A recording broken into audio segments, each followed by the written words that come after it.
اعوذ باللہ من الشیطان الرجیم بسم اللہ الرحمن الرحیم۔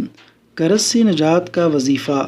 حضرت علی رضی اللہ عنہ سے روایت ہے کہ ایک غلام ان کے پاس آیا اور عرض کیا، میں حصول آزادی کے لیے طے شدہ رقم ادا کرنے سے عاجز آ گیا ہوں، اس لیے آپ میرے ساتھ تعاون کیجیے۔ انہوں نے فرمایا، کیا میں تمہیں وہ کلمات نہ سکھا دوں جو مجھے رسول اللہ صلی اللہ علیہ وسلم نے سکھلائے تھے؟ اگر تمہارے ذمے پہاڑ کے برابر بھی قرض ہو تو اللہ تعالیٰ ان کلمات کی وجہ سے تمہاری طرف سے ادا کر دے گا۔ فرمایا، تم کہو، اللہم اکفنی بحلالک عن حرامک، اللہم اکفنی بحلالک عن حرامک واغننی بفضلک عن سواک۔ سنن ترمذی۔